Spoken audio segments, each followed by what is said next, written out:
We all know that SpongeBob is a kitchen sponge living in a pineapple under the sea, having an occupation of fry cooking at the Krusty Krabs for a crustaceous cheapskate, and well known for his obsession with jellyfishing. But there are some secrets that SpongeBob has kept at the back of his brain and locked away from the public. Like, who was SpongeBob before episode 1? What's his connection with Mr. Krabs in his earlier days? These are questions that never came across the mind of SpongeBob fans.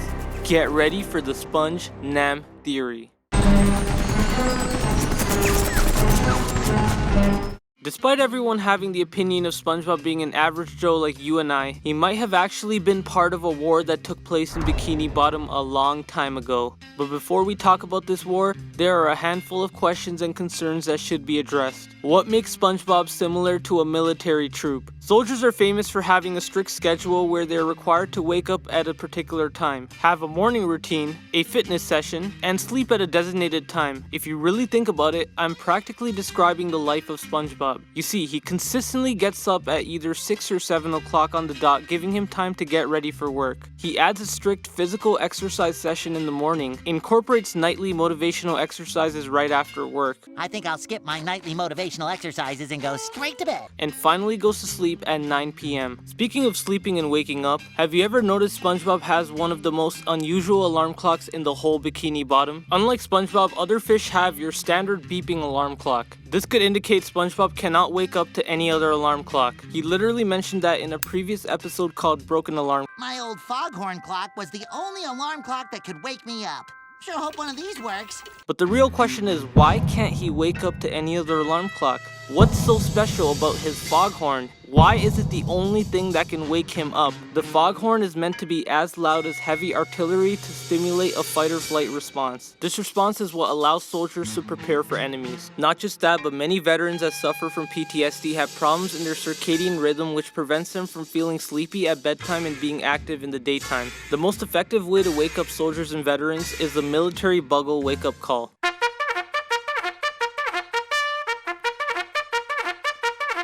This is also used to improve their assembling speed. Although the foghorn sounds different from the reveille, it seems to have a similar effect on SpongeBob's day as it prepares SpongeBob to start his morning routine. Here's something interesting. In many episodes, we see SpongeBob marching down the streets saying, "I'm ready," on his way to work. I'm ready! I'm ready!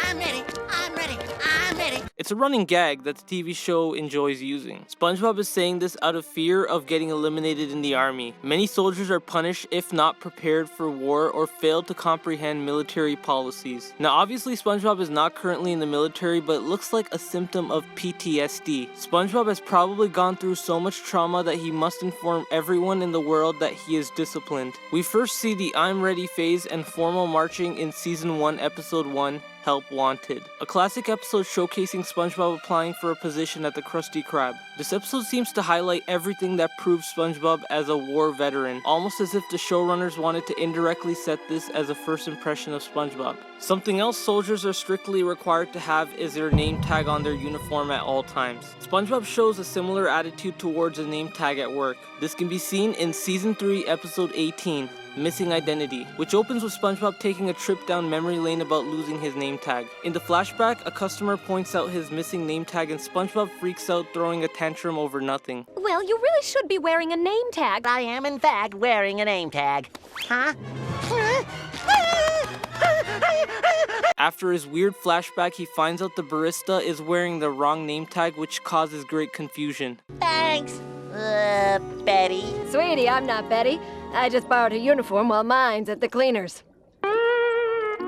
Why on earth would SpongeBob care about this that much? Well, he is austere. Too austere that if something is not in order, he suffers a panic attack as a side effect of PTSD. Similar to a woman with OCD entering a messy room. When folks join the military, they are always expected to follow a strict rule where if they disobey, the consequences get really ugly. SpongeBob has been through enough trauma that even a little bit of disorder would destroy his confidence. And watch this. When we take a detailed look at SpongeBob's name tag, it doesn't really look like a fast food name tag where you usually find the establishment logo, but just his name over an anchor. But if you look at a troop's name tag, you hardly see anything but the name. His name tag definitely has a connection to his old veteran days. But what really astonished me was the fact that Mr. Krabs said this. There's gonna be a surprise uniform inspection in 1 hour. Surprise uniform inspection. Anyone who doesn't pass gets the boot.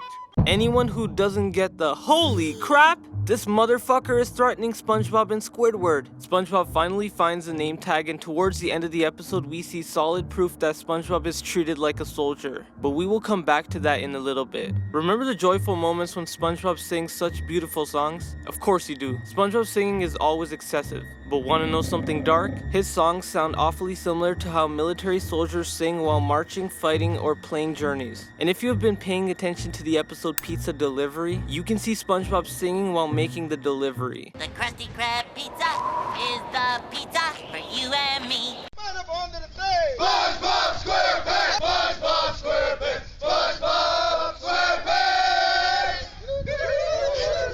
This is something the military practices when they prepare for war, and the episode Ben Geeks depicts this very well. If you missed out on the episode, what are you doing? Anyways, it's an episode about SpongeBob organizing Bikini Bottom to perform Sweet Victory at the Super Bowl. The lyrics that SpongeBob sings is about being a winner, and you can already imagine he is talking about his military life. SpongeBob also chooses to wear the exact same clothes in every episode, similar to military troops in boot camp. Now I know what you're thinking, doesn't everyone in Bikini Bottom wear the exact same clothes every time? And it may be true, but what makes SpongeBob's clothes unique is that they are super formal, from the tie to the suit to the freaking dress shoes. While there might be a once in a blue moon exception, he usually prefers to wear this at every location, from fry cooking to jellyfishing. He's even seen wearing his uniform in bed in some episodes. Sweet dreams, Gary.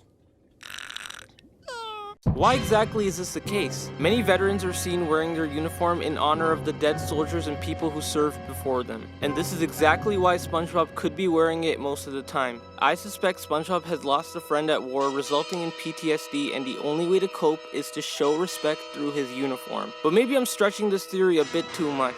Nope, no. There's somebody SpongeBob talks about quite rarely, and that character is long dead. His way to cope with his tragic death is to preserve his friend's life in a bottle of soap and water. I'm talking about Bubble Buddy. In Season 2, Episode 3, we first meet Bubble Buddy when SpongeBob felt lonely and needed someone to hang out with. He thought of creating a new friend. Now I know what you're saying. If Bubble Buddy was one of his old friends, then what explains the fact that SpongeBob literally just made him? And you might have a point, but I'm gonna contradict that real quick. If Bubble Buddy really was a new friend, how did SpongeBob know so much about him? I mean, it's not like we saw them communicate throughout most of the episode. SpongeBob seems to have a mental blueprint of all of Bubble Buddy's preferences, like knowing he is lactose intolerant, Bubble Buddy's lactose intolerant. He can't eat cheese. loves bendy straws, Bubble Buddy likes bendy straws. and his exact patty order. He doesn't like the crust. The ketchup should be under the patty. The pickle should be on the left side. SpongeBob knows Bubble Buddy more than a mother would of her son. This is a little too much information SpongeBob learned in just one episode. I believe Bubble Buddy was an old friend of SpongeBob's that died during the war, and the only way for SpongeBob to cope is to use his imagination to preserve the memory of his late friend. No matter how much people try to convince SpongeBob of Bubble Buddy not existing, he refuses to accept it. Some veterans act in a similar way when they fall into PTSD and are unable to control their emotions. No matter what Bikini Bottom says about Bubble Buddy, he was indeed a real fish at one point and died a hero. Rest in peace. When we take a look at Krusty Krab episodes, we see a strong bond between SpongeBob and Mr. Krabs, almost like a father-son bond. This kitchen's not the same without you. Is it possible that these two had a connection way before the first episode of the TV show? The episode Help Wanted clearly illustrates that SpongeBob and Mr. Krabs had a history together in the war, and I have evidence to support this claim. Take a look at how SpongeBob greets Mr. Krabs for the first time. Permission to come aboard, Captain! Captain! What? You can't say I'm making this up. SpongeBob also seems to take orders from Mr. Krabs no matter how ridiculous they get. Join me, boy, or you're fired. Now go get me some jellyfish. And remember, the wildest story ever. And he somehow managed to get the hydrodynamic spatula, which seemed like something Squidward and Mr. Krabs made up right on the spot. Did someone order a spatula? That's right. One hydrodynamic spatula with port and starboard attachments. And let's not forget the turbo drive.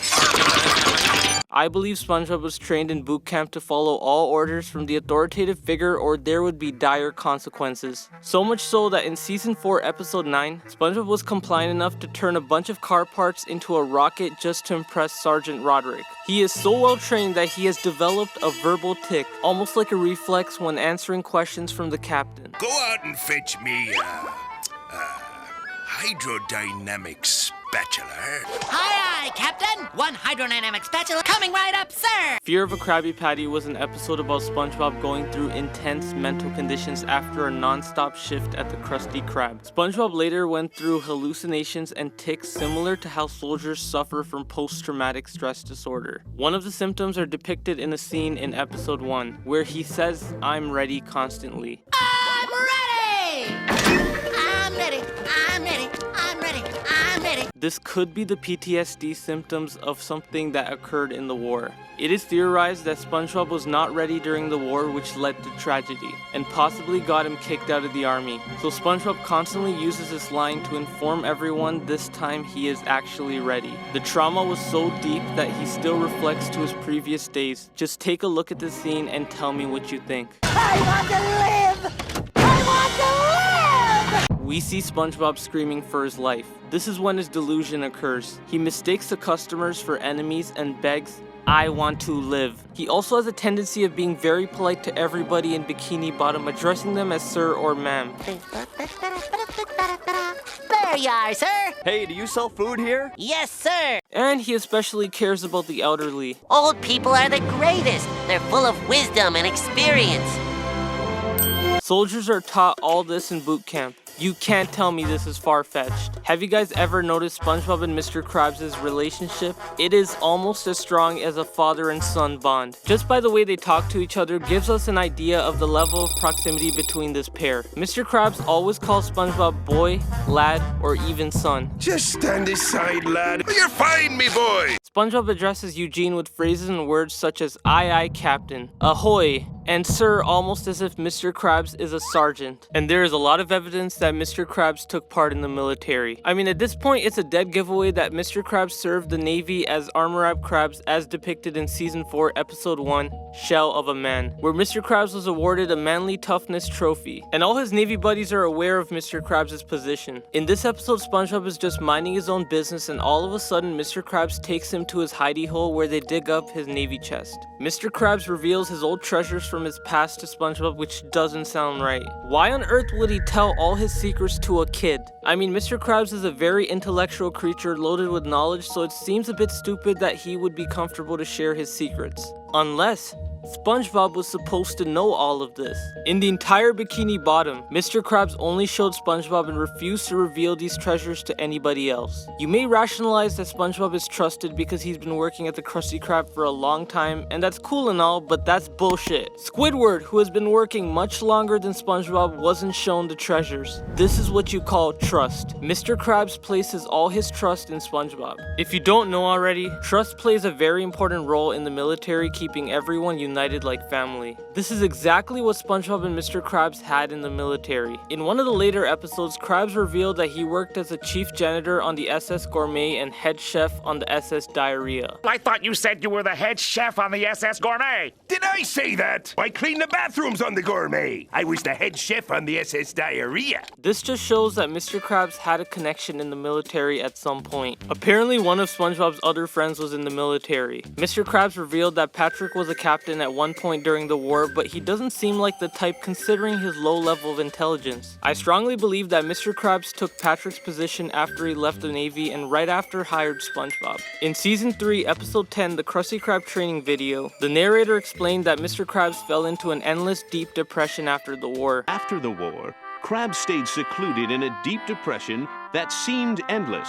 Not only does this show that Mr. Krabs was a Navy captain, but also illustrates how he coped with his depression. Listen to this. Then his luck changed when he acquired a bankrupt retirement home. The Krusty Krab was born. His luck changed after establishing the Krusty Krab. According to this episode, the Krusty Krab saved Mr. Krabs from this endless depression, and I'm positive this brought improvements into SpongeBob's life by soothing his mental disorders from the war. No matter how low he gets paid by Mr. Krabs, and how much verbal abuse is taken, he still prefers to work there, suggesting that this is the one thing that keeps SpongeBob going. You could argue that he just has a passion for fry cooking, but I believe the real reason is his loyalty for the strict and disciplined environment at the Krusty Krabs. The Krusty Krab is unique for its military style of operating. I mean, they get yelled at constantly. What's the meaning of this, Mr. Squidward? SpongeBob, get out here! Required to wear name tags at all times and keep everything organized. SpongeBob is a natural perfectionist and feels comfortable in this environment as if he was once part of the Navy. And have you ever noticed something about the way Mr. Krabs and SpongeBob dress? I mean, characters in the episode have no specific style of dressing. They pretty much wear everything they can find. Patrick wears shorts, Squidward wears a shirt, and Plankton, well, he wears nothing, but the point is that these two men are one of the only people to wear formal attire. I mean, we do see people throughout Bikini Bottom wearing suits and boots, but it probably matches their job description. SpongeBob and Mr. Krabs are laid back and don't really need to dress like professionals. How many times do you walk into your local fast food restaurant and see employees wearing formal clothes? Chances are, never. I can guarantee these two have some connection in the war, which is why they prefer to dress like this. I'm sure 90% of SpongeBob fans can agree that SpongeBob is kind-hearted and compassionate towards people in society. Ever since I rewatched all the previous SpongeBob episodes, I knew I was wrong. SpongeBob is capable of murder, and if I were to count the murders SpongeBob committed, I'd run out of fingers. Remember my mass murderer theory? In that theory, I did my best to prove SpongeBob being a mass murderer. It's really good, and you should check it out. But basically, Season 1, Episode 8, Sandy's rocket proves SpongeBob's war days. SpongeBob asked Sandy if he could accompany her to her space mission, and she said this. No way, SpongeBob. Especially after your little mishap with my whirlybird. Especially after a little mishap with my whirlybird. This scene displays a lot behind SpongeBob's past. We see a field full of tombstones.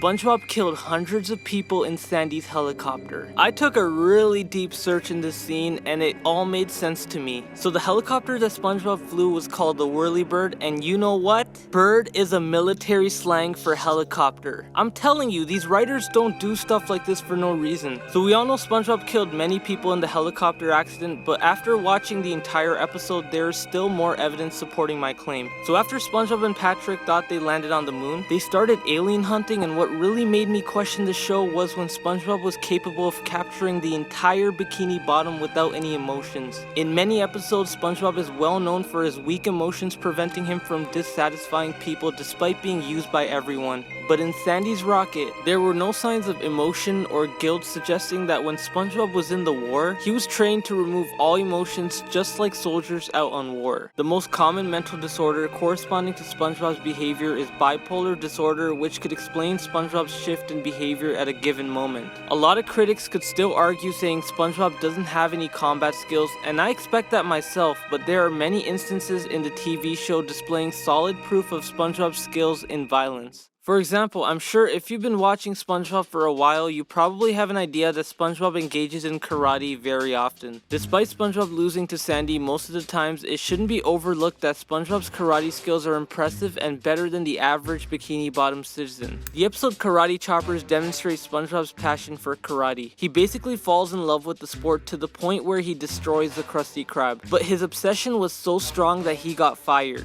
This could tell us that SpongeBob must have trained during his army days and can't part with the hustle that kept him alive. Not only is SpongeBob good at karate, but he proved himself worthy by his capability of using various military equipment such as field telephones, turrets, and rifles. That's not all. I just realized if you take a close look at SpongeBob's band outfit, you can see it's all red with yellow stars. Don't make me say it. SpongeBob could have possibly fought for China during the war, but let's ignore that fact and save it for another time. This last piece of evidence will blow your mind, and it's from Ben Geeks. At the halftime Super Bowl, we see Squidward and his band performing, and when I dissected the lyrics of the song, I noticed something quite unusual. It's the thrill of one more kill. It's the thrill of one more.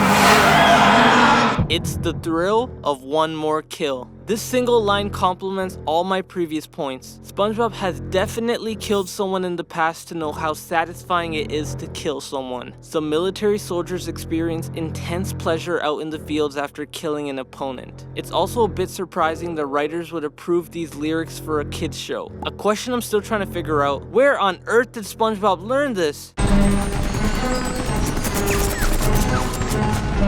Still don't believe me? Hang on tight. So far we gathered up quite a lot of evidence supporting the fact that SpongeBob is a war veteran. But the only thing missing is his past. If only we had solid proof that SpongeBob attended military school as a child. Wait a minute. In 2021, Nickelodeon created a spin-off show called Camp Coral about a younger version of SpongeBob and his friends exploring the world during summer camp. I believe this whole spin-off was created for the sole purpose of a secret military camp. There are many clues around the show supporting this, like this picture. It seems like a poster tracking the campers' resilience. Many schools preach resilience to a certain degree, but to track it is another level. Soldiers in the field are required to keep fighting until they get down. There are many things that support the fact of Camp Coral being a military camp. In Season 1, Episode 1, we see Squidward playing the military reveille in the morning. Should have told that annoying kid to play Reveille in the morning. In the same episode, we also see Larry the Lobster running a fitness class for the children. That's nice.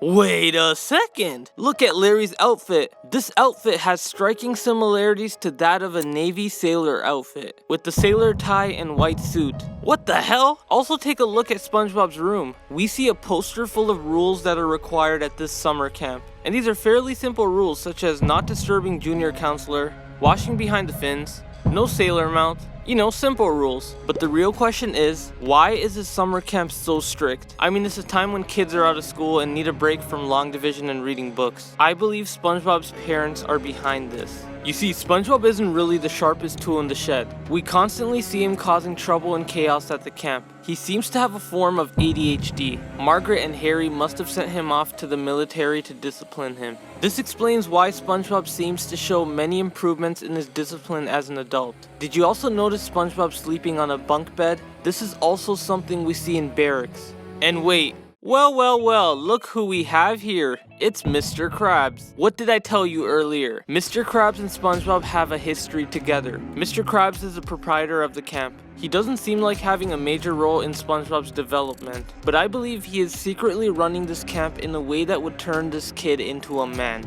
This is showcased at the end of episode 1, where he hands out saving a counselor from a monster badge to SpongeBob. What you do get is a saving a counselor from a monster badge. He was secretly trained to become a soldier and fight for Bikini Bottom through reinforcement.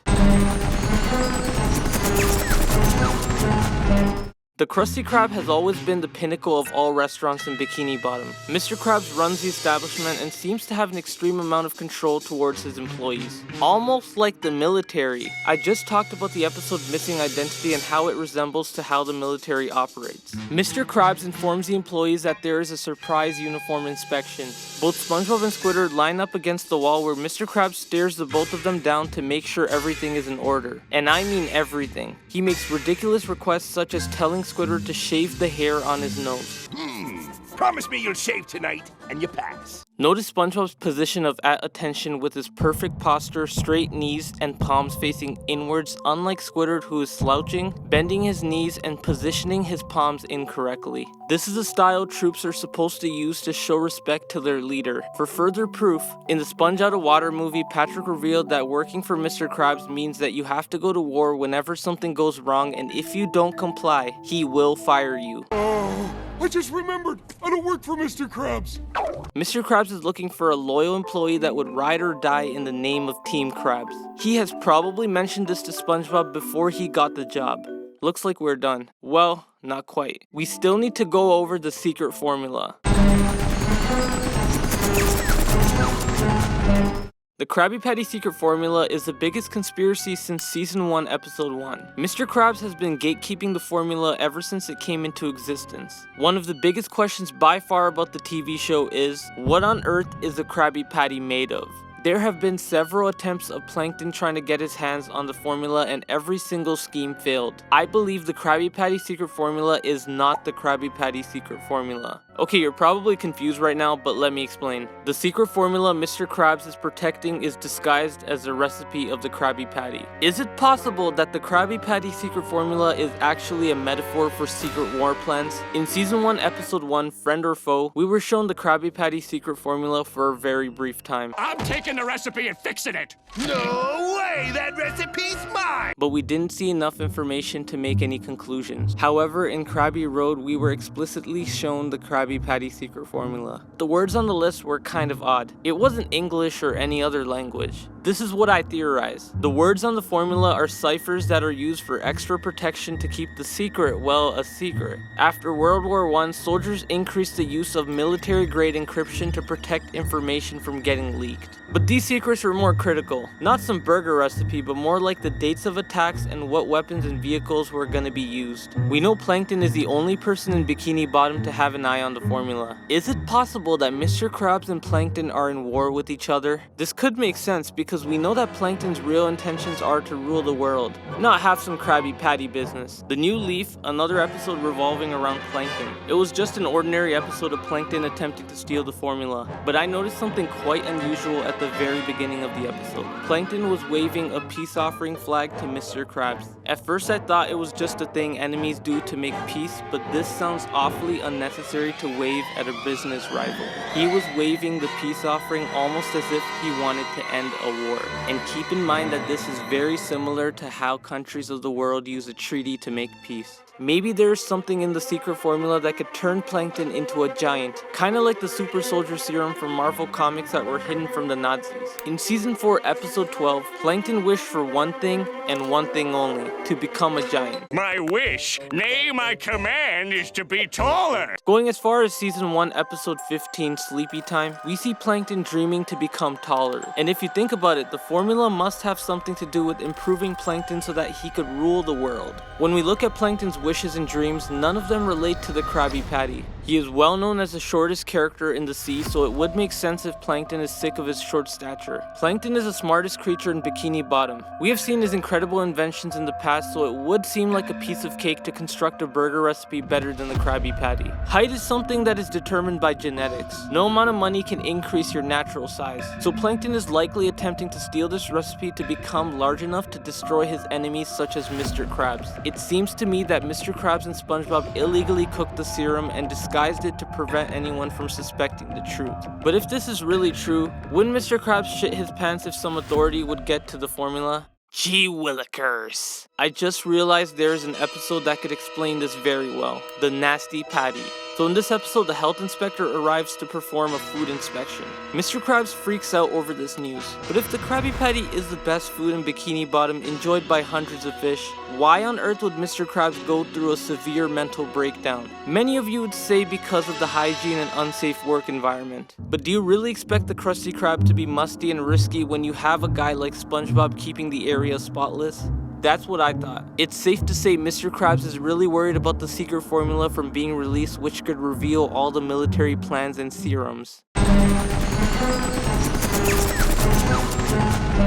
Now we know that SpongeBob had a history in the army where he was separated by his parents, witnessed a friend die, and even murdered many fish in the sea. But shouldn't SpongeBob's PTSD affect him to the point where he falls into sadness and depression? And wouldn't SpongeBob's low IQ affect his current life after the tragedy faced during the war? Well, not quite. I believe SpongeBob is trying his best to avoid his old life as best as possible and start a new life in Bikini Bottom. If you watch the movie Forrest Gump, you can see the similarities right off the bat. They both have low IQs and how friendly they are with everyone. SpongeBob shows love and compassion to all citizens of Bikini Bottom as a way to stay far away from his old life as possible. Maybe SpongeBob is secretly sad and practices stoicism to make others happier. Many veterans also include physical exercise to keep the body active and creating social social bonds to keep the mind healthy. This could help SpongeBob manage his emotions and forget about the losses in his days in the military. Although there is no clear-cut information of his struggles in the past, we all know Mr. SquarePants served his country, and that is the SpongeNam theory. Thanks for watching.